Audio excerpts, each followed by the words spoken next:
大家好，欢迎来到欢歌游记。镜头面前显示这个地方是一位100岁老人的故乡。今天就来讲一个真实故事，就以这个故事为背景。优秀的歌手罗大佑先生为此创作了一首歌曲，真实还原了老人的悲惨故事。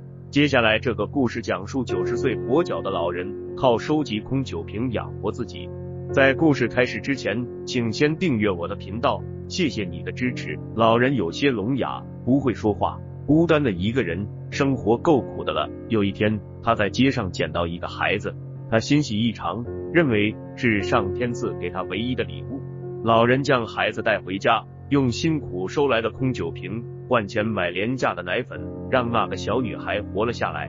女孩在6岁的时候捡了一条小狗，取名旺财。小狗和聋哑老人与小女孩相依为命的生活在一起。小女孩的童年就在那一堆如山的空酒瓶中成长，天生的好嗓子让她成为聋哑人的传话机。在每个清晨，女孩牵着老人，拄着拐杖，女孩大声地喊着酒干倘卖无，酒干倘卖无。再后来，小女孩长大了，恋爱了，她爱上了一个作词家。年轻的作词家一穷二白，但很爱她，带她走进了艺术天堂，为她写了很多歌，对老人也非常好，每次来都会帮老人运酒瓶，和老人比划着说话，都旺财。然而有一天，女孩成名了，生活发生了变化，房子、汽车，周围追求的人。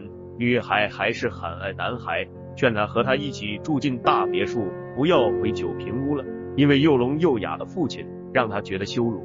男孩不愿意，仍和老人来往。后来女孩越来越忙，名气越来越大，生活完全由经纪人安排。老人想念女儿，要求男孩带他去找女儿，但是还没进演唱会的大门就被轰出来了。再后来，女孩也烦了，丢给老头一笔钱，让他不要再来打扰。老人擦干了含泪的眼睛，没有女孩的1分钱，走时还留下女孩一直爱吃的小袋松子。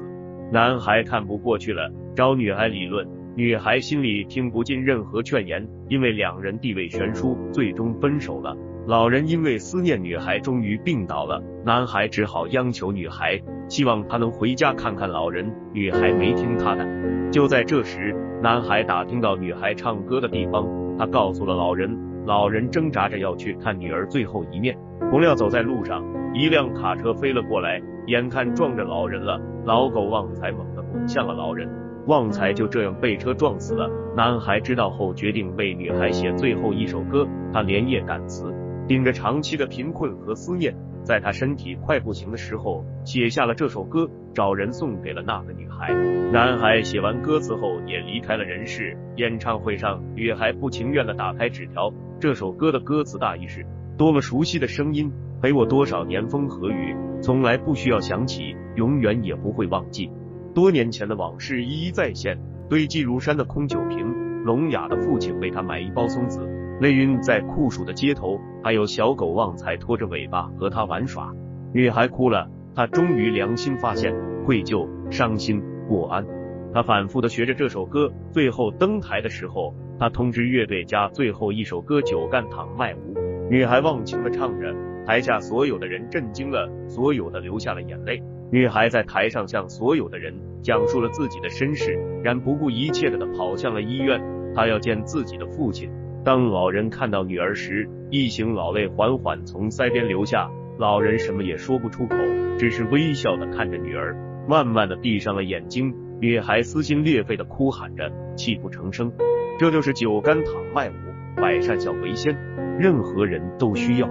献给所有爱慕虚荣的年轻人，也包括我。也许我们的父母不曾带给我们优越的环境和更多的财富，但是他们却尽最大的能力把我们养大，把他们最好的时光和精力都给了我们。从呱呱坠的到咿呀学语，从慢慢会爬到渐渐行走，再到长大成人，他们付出了毕生的心血。好好爱我们的父母吧。